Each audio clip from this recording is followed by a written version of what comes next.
Over the last couple of videos, we've been talking about the subject of mindsets. And specifically, we've started a series on 5 deadly mindsets that we need to get out of our life if we're going to become a success in life, if we're going to become the best possible versions of ourselves, if we're going to live the more intentional life. Now, we're going to continue on that subject today with our third deadly mindset, and that is the scarcity mindset. So let's talk about it.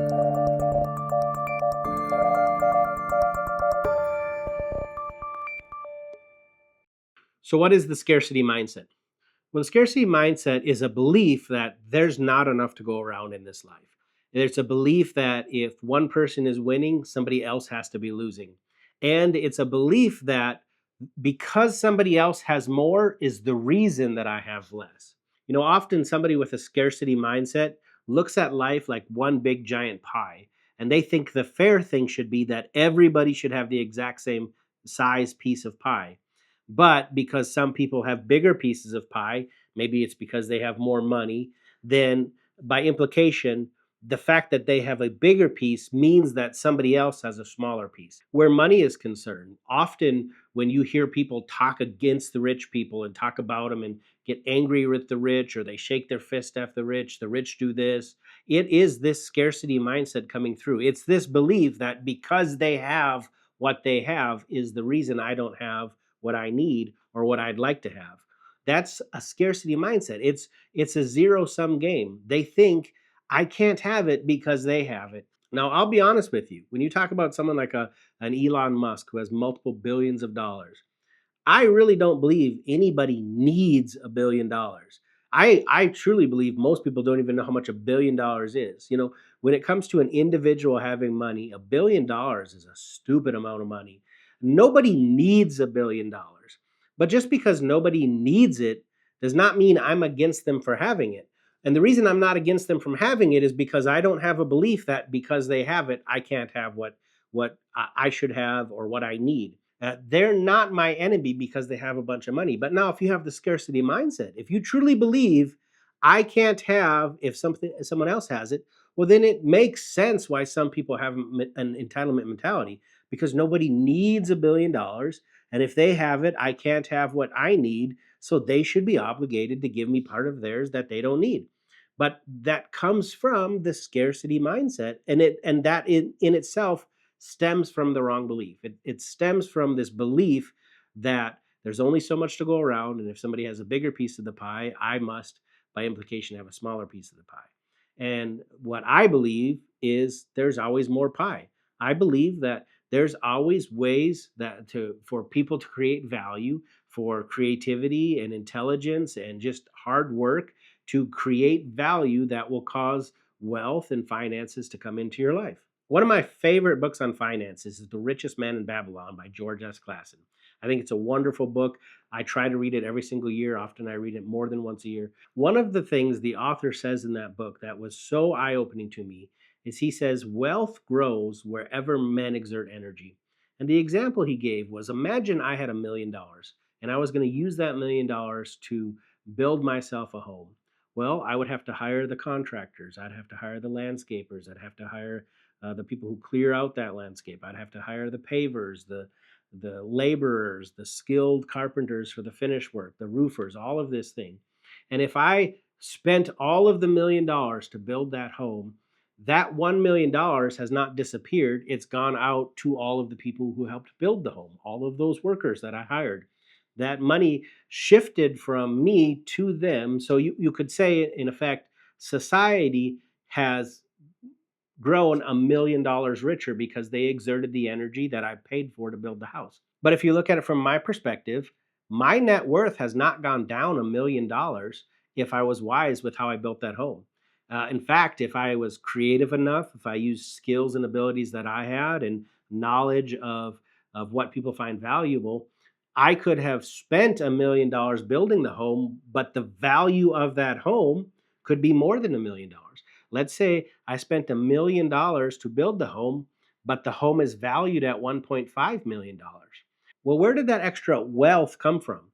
Society's $1 million richer because I paid them the money to build this, but now have an asset, a home that's worth $1.5 million. So My net worth has gone up $500,000. Somewhere in there, $1.5 million of wealth was generated. And one of the things that George S. Clason says in The Richest Man in Babylon is wealth grows in magical ways. And really, it is true because of men's intelligence, men's skills, men's creativity, their genius, their ability to invent, their ability to exert energy, to provide value to others.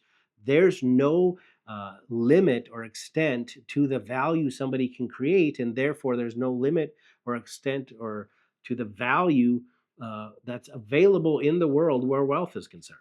So scarcity is not a money problem; it's a vision problem. It's the inability to understand the abundance that's available whenever men exert energy. Now, why is the scarcity mindset so harmful? We talked about these are 5 dangerous, deadly mindsets that we're talking about over these couple of weeks.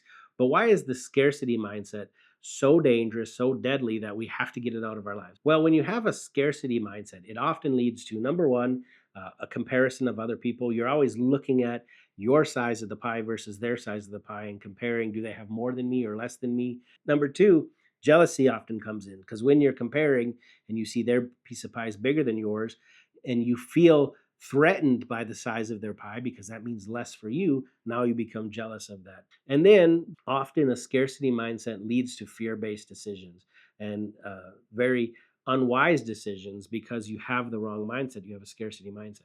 For example, people do this all the time.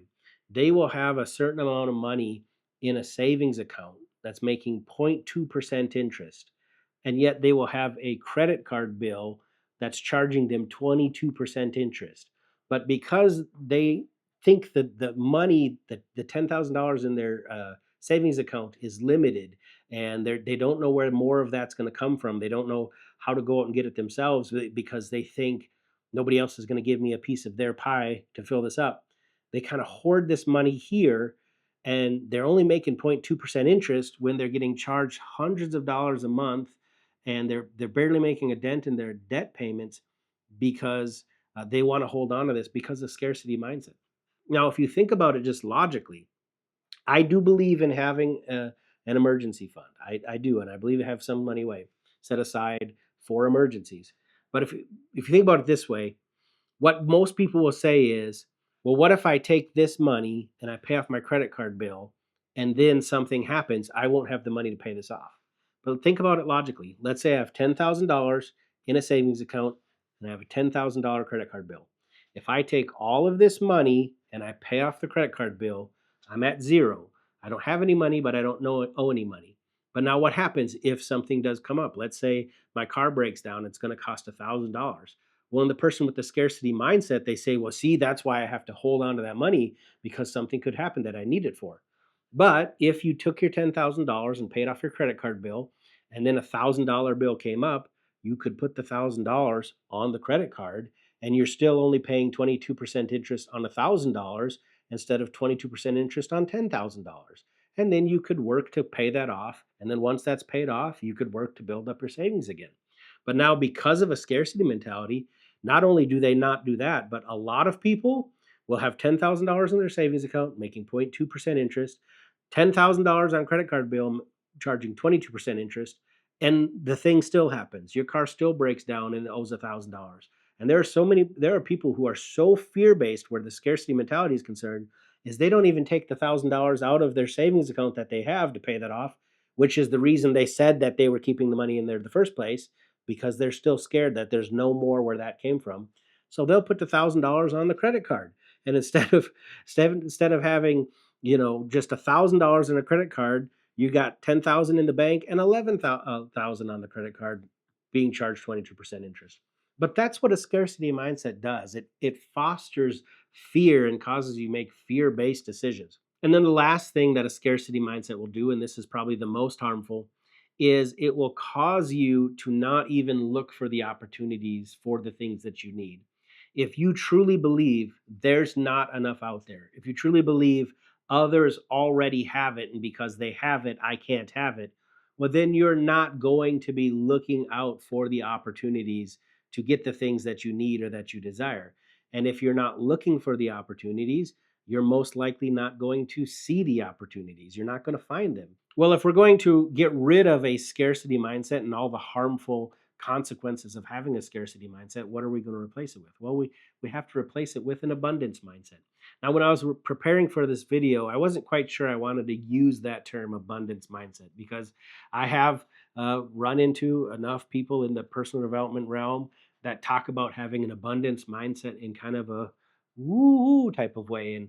And I'm not a woo-woo person. There are real actual reasons and the way psychology works that we should have these type of things. But an abundant mindset is not us just all imagining we're going to live on multi-million dollar yachts and never have to work again. But an abundance mindset is just a belief that there's more than enough to go around.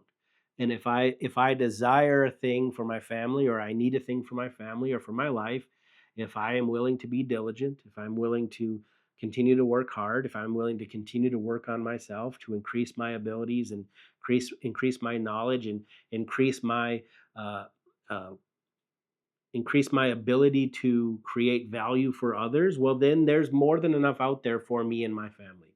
That's all that is. To me, the definition of abundance is just more than enough. There's more than enough out there. Now, as a Christian, I believe God is a God of abundance. I don't believe God created this earth uh, and it has limited resources. And now God is up in heaven sitting there thinking, man, I never thought humans would last this long. I didn't realize that they would take up so much space on this earth. I didn't realize that they would use up so much of the resources. Guys, they're getting really low, and I didn't plan for this, and I don't know what I'm going to do. Do I have to wipe out half of the population because we're running out? I mean, that's what Thanos did in Marvel, right? And God's not sitting up there thinking I was not ready for this, uh, but we have to then take our God-given talents and abilities, and like I said, our God-given creativity to figure out how we can create value for others. And if everybody's doing that and everybody's becoming the best possible version of themselves, well, then wealth will grow in I won't say magical ways, I'll say supernatural ways.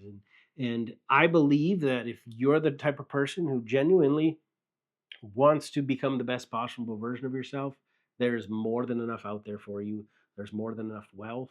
There's more than enough opportunities. There's more than enough creativity and ideas to continually grow and be more valuable to society. And as you become more valuable to society, you will be paid more.